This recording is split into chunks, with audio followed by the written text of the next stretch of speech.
आपसे जानना चाहूँगा कि क्या छायावाद का सौहार्दता, प्रेम और प्रकृति केंद्रित दृष्टिकोण आज के बाजार शासित समाज में उस सेंस ऑफ लॉस को पुनर्जीवित कर सकता है? यह हम स्मृति और संवेदना दोनों से कट चुके हैं। जी, कुछ खोने का बोध, सेंस ऑफ लॉस का मैंने भी देखा, पूना जी ने उसकी चर्चा की हुई है। और मुझे ऐसा लगता है कि साहित्य का सबसे बड़ा उद्देश्य क्या है। अगर आपसे पूछा जाए कि हम और आप क्यों साहित्य पढ़ें, तो मेरा मानना है कि साहित्य सबसे पहले स्वतंत्र करता है। साहित्य आपकी स्वतंत्रता की रक्षा करता है और जो तरह तरह की पराधीनताएं हैं, धर्म की, पूंजी की या जाति की, उनसे वो एक तरह से उसको प्रतिरोध करना, उसके लिए वो आपको प्रशिक्षित करता है कि आप उसका प्रतिरोध कर सकते हैं। तो साहित्य कम से कम पराधीनता से लड़ना सिखाता है। और यही सवाल प्रमुख है कि जो शंभुनाथ जी ने भी उठाया है कि सेंस ऑफ लॉस, हम क्या खो रहे हैं। तो शायद हम अपनी स्वतंत्रता खो रहे हैं। आज के युग में बहुत सारी बातें होती हैं कि हम कितने स्वतंत्र हो गए, लेकिन आप देखिए आपके ऊपर पराधीनताओं की नई नई संरचनाएं उतनी तेजी से थोपी जा रही हैं। आपके पास सूचना की स्वतंत्रता बची है क्या? इतने आपके पास मोबाइल है, इंटरनेट है, आपके पास बहुत सारी चीज़ों की और सूचना को जुटा सकते हैं, लेकिन वास्तविक राजनीतिक, धार्मिक प्रश्नों से जुड़ी हुई सूचनाएं आपके पास नहीं है। तमाम दफ्तरों में कैसे काम हो रहे हैं, इसकी सूचना आपके पास अब नहीं, इनकी स्वतंत्रता नहीं। इस देश का उद्योग जगत कौन से नए नए जो है वो उसका नई वो एक तरह से भ्रष्टाचार कर रहा है, इसकी स्वतंत्रता अब आपके पास नहीं। ये सारी इंफॉर्मेशन की फ्रीडम आपसे छीनी जा चुकी है। बाकी सारी फ्रीडम है, पर्यटन की और इधर उधर घूमने की या नई नई चीज़ें अमेजन से ऑर्डर करने की, वो सारी स्वतंत्रताएं आपके पास हैं। सवाल यही है कि साहित्य ने सबसे पहले आपको यही सिखाया कि आपका जो परिवेश है उसके बारे में आपके मन में प्रश्न उठाए। जहाँ पे प्रश्न है वहीं पर लोकतंत्र है। जब प्रश्न आपसे छीन लिए जाएंगे तो लोकतंत्र भी नहीं बचेगा, या प्रश्न उठाने की आपसे अगर आज़ादी छीन ली जाए तो भी लोकतंत्र नहीं बचेगा। तो मैं चारों महसूस कर रहा हूँ कि ये प्रश्न उठाने की आपसे आज़ादी छीनी जा रही है, और जो एक समय आधुनिकता के आगमन के साथ जो प्रेमचंद के साहित्य में या निराला के साहित्य में जो संशय है, आत्मधिक्कार है या विफल हो जाने की जो एक चेतना है, वो सब यही थी कि हम कैसे इस युग में अपने प्रश्न भी उठाएं और हमें इस युग में अपने उठाए गए प्रश्नों का उत्तर मिले।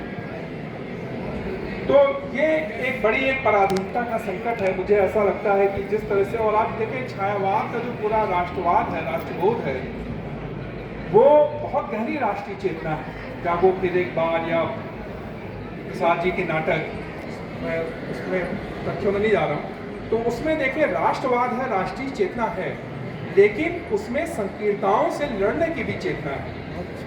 हमें दोनों तरह की चीज़ें हमें चाहिए। हमें केवल ऊपर से थोपा हुआ झूठा देशभक्ति नहीं चाहिए कि कोई ऊपर के नेता हमें हमारे ऊपर थोप दें कि देशभक्ति ये होती है, अमुक दिन जो है ये काम करना देशभक्ति है, अमुक दिन अगर आपने नहीं काम किया, अमुक दिन अगर आपने इस तरह से काम नहीं किया तो वो आप देशभक्ति आप नहीं है। तो ये देशभक्ति और राष्ट्रवाद की चेतना, साथ साथ अपने समाज की संकीर्णताओं से लड़ना, जाति की, धर्म की, लिंग की, क्षेत्र की, अगर ये सारी संकीर्णताएं बची रह जाएंगी तो कौन सा देश आप बचाएंगे? क्या कोई राष्ट्र बचेगा आपका? क्या किसी देश में ऐसा होता है कि उस देश में इतनी गरीबी हो, उस देश में इतनी पराधीनताएं हो, उस देश में इतनी ज़्यादा दमन हो, सेंसरशिप हो, और वो देश आगे बढ़ जाएगा? क्या कभी ऐसा होता है? ये तो हो सकता है कि गल्फ कंट्रीज या और बहुत सारे इस्लामिक देश जहाँ पे चल रहे वहाँ पे संभव हो, लेकिन हिंदुस्तान जैसे मुल्क में उसको लेके आगे नहीं बढ़ सकता।